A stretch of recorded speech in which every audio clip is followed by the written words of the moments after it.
Baik, berikutnya di pembelajaran lanjutan dari penggunaan Microsoft Office Excel, kita akan belajar menginputkan data di kolom dan baris yang tersedia.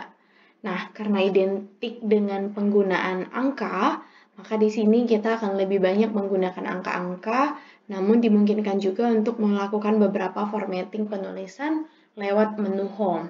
Nah, kali ini misalnya saya akan menambahkan data kehadiran dari karyawan di dalam satu perusahaan. Ini hanya contoh sederhana, Anda boleh mengikuti atau menambahkan contoh-contoh yang lain yang lebih kompleks. Misalnya saya punya judul data kehadiran karyawan PT ABCD bulan Januari 2021. Nah, seperti yang Anda perhatikan, kalimat ini terletak di baris pertama. Posisinya berada di kolom A. Nah, sekiranya tulisan ini ingin digabungkan ke beberapa kolom lainnya, dimungkinkan Anda tinggal melakukan sorot atau blok dari kolom A sampai ke kolom tujuan. Misalnya di sini saya ingin menyorot sampai ke kolom G, maka Anda boleh melakukan blok, kemudian kolom ini semuanya boleh digabungkan menjadi satu dengan menggunakan fitur Merge and Center yang sudah tersedia di Microsoft Office Excel. Saya berikan contoh, maka otomatis semua kalimat ini akan berada di tengah. Nah, kemudian saya ingin memberikan satu kolom pertama, saya kasih jarak misalnya dimulai dari baris 3, ada kolom nomor, kemudian ada nomor induk karyawan misalnya, kemudian ada nama karyawan. Di Excel kita bisa melebarkan kolom secara manual dengan menggeser ruler yang ada di atas. Kemudian di sini ada golongan misalnya. Selanjutnya ada jabatan,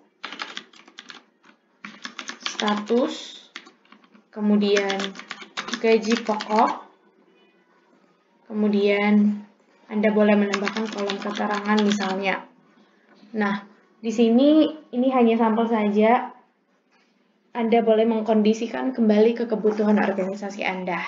Nah, sekiranya Anda kurang nyaman menggunakan fitur yang seperti ini, ada grid lines, Anda juga boleh pilih dari menu view untuk menghilangkan grid lines-nya. Jadi, layar Anda atau sheet Anda terlihat lebih bersih. Nah, sekarang kita coba mulai untuk melakukan penambahan baris. Jadi, misalnya ada 10 karyawan di organisasi ABCD ini, kita bisa inputkan nomornya mulai dari 1, 2, kemudian kita tinggal sorot. Jadi, di Excel itu ada fitur sorot, kita bisa menambahkan nomor otomatis dari baris 1 ke baris berikutnya atau dari kolom 1 ke kolom berikutnya. Nah, semua ini ingin saya berikan ke dalam satu tabel, saya susun di dalam satu tabel, saya tinggal pilih semua kolom dan baris yang tersedia, kemudian kita atur formattingnya dari menu Home, kita tambahkan tabel dengan memilih Borders, kemudian pilih All Borders. Jika kebetulan tabel yang ingin kita butuhkan itu adalah tabel yang diberi bordir di seluruh sisinya. Kemudian Anda boleh mengatur alignment-nya, terserah mau di rata tengah, rata kiri, rata kanan, atau seperti apa, sesuaikan dengan kebutuhan formatting yang ada di dalam administrasi organisasi Anda. Nah, kali ini misalnya saya ingin mengganti font-nya, saya bisa blok semuanya, saya pilih font yang tersedia, saya kasih contoh misalnya Arial Rounded, saya ganti semuanya, saya juga bisa melakukan formatting, penyesuaian antara baris, auto fit row height, atau mungkin auto fit column width. Jadi seberapa besar tulisan yang ada di baris atau kolom kita bisa disesuaikan dengan fitur formatting yang ada di bagian menu Home Reborn Cells ini. Nah, saya kasih contoh, ini terlalu lebar kolom nomor induk karyawannya, saya mau atur lagi. Maka kita bisa menggunakan fitur alignment right text. Jadi tulisannya nanti akan disesuaikan mengikuti jumlah atau besar garis kolom dan baris yang ada. Kemudian kita auto fit row height atau melakukan penyesuaian besar baris. Kira-kira seperti ini. Dan jangan lupa Anda boleh simpan kembali dokumen yang telah Anda atur. Nah, saya kasih contoh misalnya NIM-nya dimulai dari kode 111, diikuti dengan nomor urut, misalnya ada 001, kemudian ada 111, kemudian ada nomor urut karyawan 02. Begitu sampai seterusnya, kita juga bisa melakukan shorting atau penomoran otomatis. Sampai nanti di akhir ada nomor 10.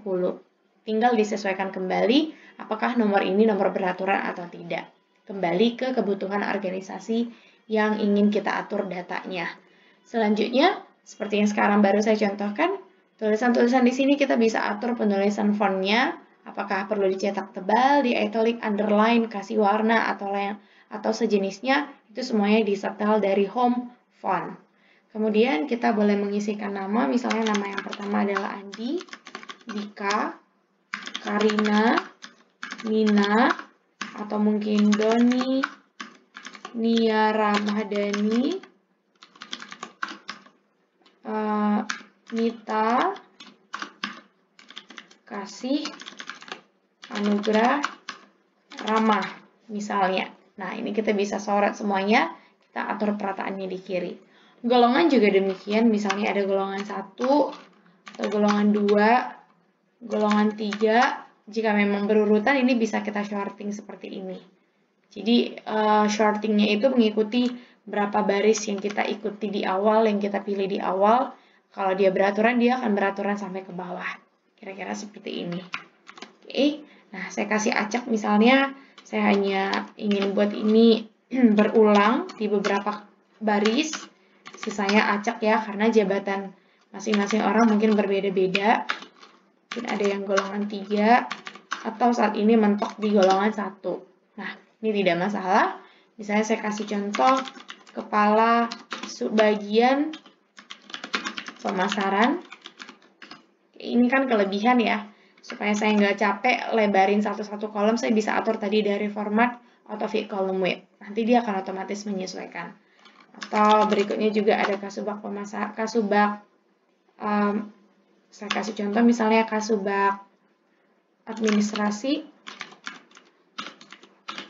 Oke.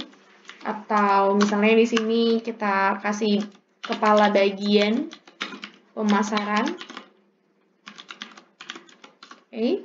Atau misalnya kepala bagian rumah tangga, kemudian kabag penjaminan mutu,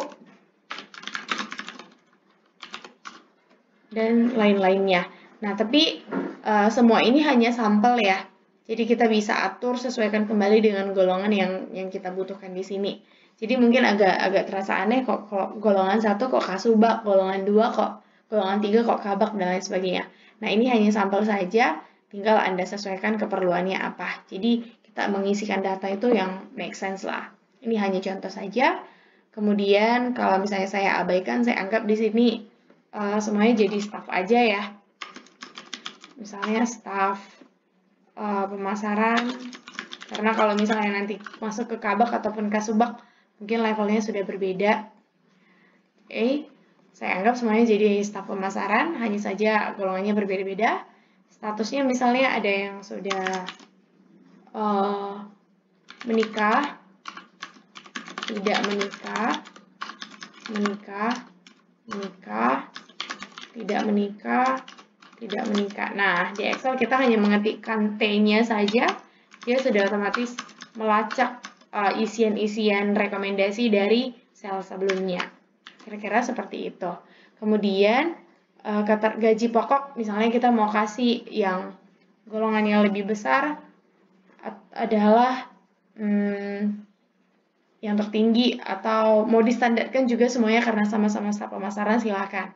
Jadi misalnya kita buat rata-rata 3 juta. Nah, ini bisa seperti ini. Kalau mau diatur formatnya boleh juga. Kita tinggal pilih, klik kanan format cells, atur semuanya. Kalau mau format number, kita bisa atur misalnya kalau gaji 3 juta tanpa ada 2 desimal di belakangnya, kita tinggal kasih tanda di sini use separator sebagai tanda pemisah. Biasanya berbeda-beda tergantung time setting yang ada di PC Anda. Ada yang titik, ada yang koma. Misalnya saya sekarang pakai yang koma saja ya, maka hasilnya akan seperti ini, 3 juta. Atau saya nggak mau yang seperti ini, saya mau pakai format bilangan, currency, atau mata uang. Nah, kita boleh pakai currency, Kita tinggal pilih simbolnya. Misalnya kita mau pakai Indonesian rupiah. Kita boleh scroll ya. Ini harus bersabar untuk scrollingnya, disesuaikan dengan mata uang yang memang kita pilih. Jadi kalau misalnya di sini saya contohkan, kita mau cari yang rupiah itu posisinya agak di bawah. Oke, ada singkatan rupiah seperti ini ya. Beda-beda rupiah yang mana, kita ambil misalnya yang rupiah Indonesian. Maka nanti dia akan otomatis menentukan letak dari rupiahnya beserta tanda pemisahnya apakah ada spasi atau tidak. Nah, kalau misalnya semuanya gajian 3 juta, kita tinggal klik di baris pertama, baris teratas, kemudian arahkan ke kursor di sudut kanan bawah, kemudian double klik di sana. Itu untuk menginputkan data yang kebetulan sama dari baris 1 sampai baris terakhir. Keterangan, misalnya kalau di sini berarti ada hadir atau tidak hadir. Kita bisa isi ya, saya kasih contoh misalnya 3 baris atau 4 baris di sini tidak hadir, kemudian berikutnya hadir, hadir, tidak hadir. Ini contoh sederhana untuk menginputkan. Nah, kita boleh lakukan formatting lain atau formatting secara keseluruhan, misalnya mau distandarkan, ganti nggak jadi Arial, saya mau jadi Times New Roman. Nah, boleh juga, kita boleh atur sampai di fontnya, misalnya khusus untuk judul diperbesar, silahkan. Fontnya semuanya boleh disesuaikan. Nah, kalau kamu perhatikan di sini kolomnya kurang, ini kita bisa merge and center ulang dan akhirnya nanti semuanya sesuai. Kira-kira seperti itu. Misalnya kolom-kolom ini juga perlu dikasih highlight, boleh juga tinggal sesuaikan dengan kebutuhan kita mau seperti apa. Nah, ini kurang lebih satu data baru yang sudah kita inputkan di sheet pertama. Nah, di Excel itu sheet-nya boleh diganti penamaannya. Jadi secara default namanya adalah sheet 1. Misalnya kita bisa ubah menjadi data kehadiran bulan Januari. Begitu sampai seterusnya supaya penamaannya unik. Tapi ingat, rename di sini hanya boleh 1 kali. Jadi kita tidak boleh menambahkan data penamaan yang sama di sheet 2 dan nama di sheet 2 ini harus unik. Ketika kita merename-nya nggak boleh lagi nanti sama persis data kehadiran bulan Januari. Jadi kita harus memberikan satu karakter yang minimal berbeda. Kira-kira demikian untuk inputan di awal. Semoga membantu untuk melanjutkan pembelajaran inputan data di Microsoft Office Excel 2016. Terima kasih, selamat belajar.